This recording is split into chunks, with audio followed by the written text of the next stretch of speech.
Morning mga ka-backyard, papakain tayo ngayon ng sisiw natin.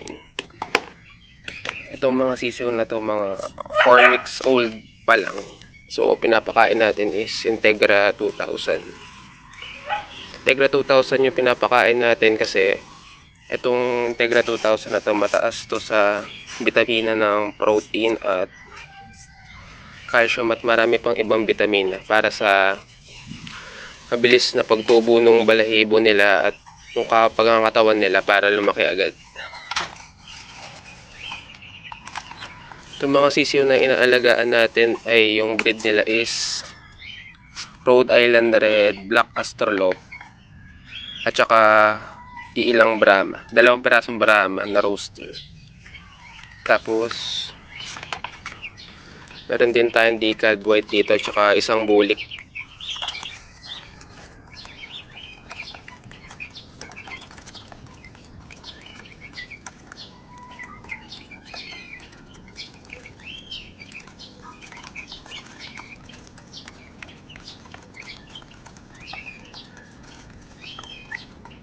Ito yung Brahma natin. Itong medyo malaki. Tapos ito is Black Astrolop. Tapos yung mga parang brown dyan, yun yung Rhode Island Red. So may nahalo tayo isang bibi. Bigay lang sa akin.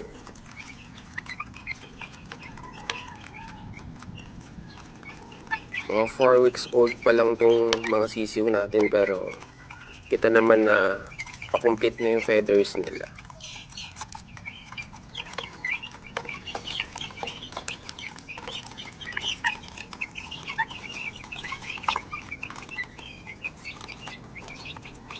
Lalakasan pa sa sigla mga sisiw.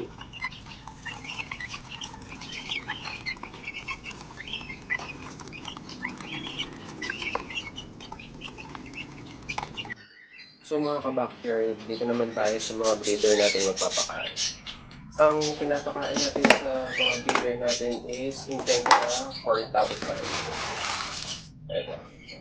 Integra 4000. So ang pakain natin sa mga breeder natin kada araw per head ng sa hen natin is 120 to 160 grams para yung protein and calcium intake nila na kailangan nila sa isang araw para makapag-produce ng itlog is napupunan nung pakain natin para hindi sila nagkukulangan. So, ang pakain ko sa umaga is 40% sa umaga ng pakain tapos sa hapon 60% kasi madalas sa gabi dapat kailangan marami silang kinakain para yung pangingitlog nila sa umaga para consistent yung pangingitlog nila. Kaya dinadamihan ko yung pakain sa kanila. So, ang ginagawa ko lang sa umaga, mga isang takal na to, tapos if may leftover na rice or mga veggies, hinahalo ko. So, halo na natin yung pakain. Ganyan karami. Tapos, halo lang natin.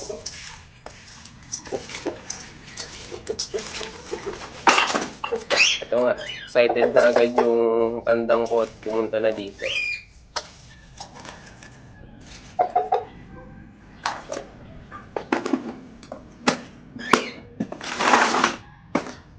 Ito yung rooster ko na upgraded na Black Astrolop.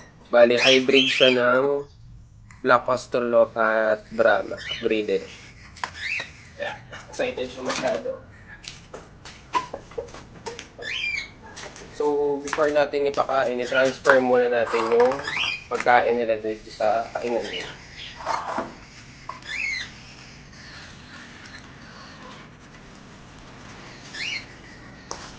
Hindi tayo marami magpakain sa umaga kasi masyado silang malikot sa umaga kaya mabilis lang nilang natutunan sa kanilang tiyan yung pagkain nila kasi galaw sila ng galaw. So madalas akong nagbibigay ng yung pinakamarami nilang kinakain sa hapon kasi doon nabubuo yung pinakaitlog nila paggabi. So para consistent din yung pagkuha ko ng itlog pag umaga. Kain na natin ito sa ating mga pili na grated chicken. Ayan na nga. Tumatalon na siya. Kasi excited na siyang kumain. Babalang muna natin siya.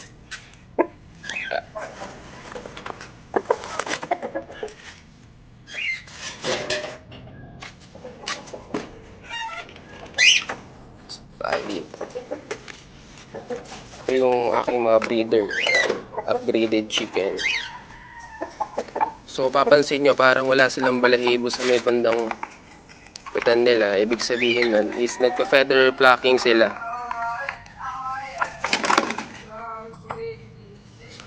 Ito lang yung feeding program ko pag umaga sa kanila.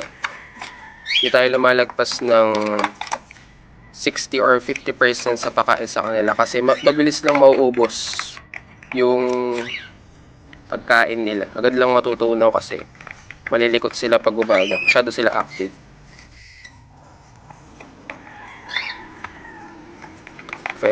Nag-feather pecking sila. Stress at saka sa init.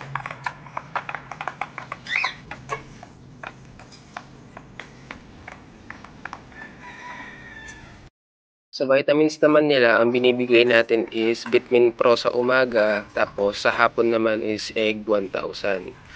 So, ang pagtimpla ko sa inumin nila, kung kaya lang nila maubos. So, ang ginagawa ko is, nagtatakal ako sa pitchel ng 1 litro ng tubig.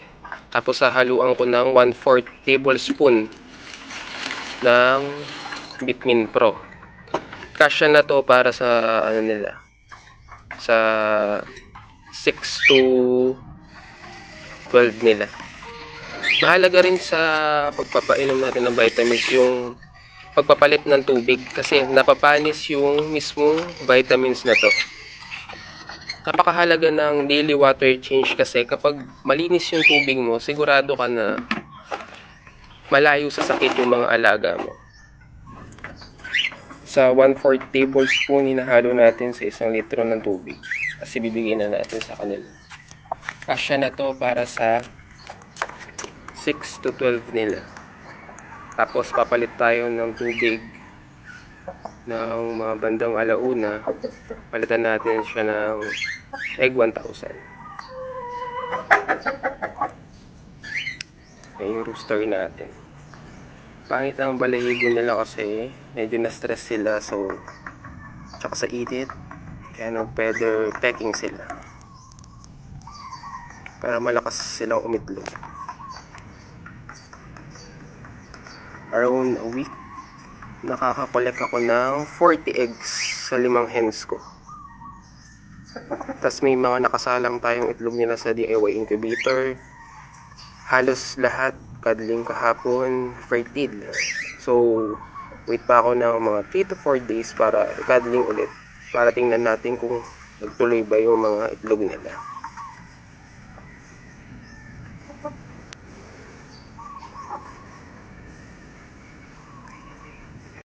At ito na yung mga sisiw natin na tapos na kumain.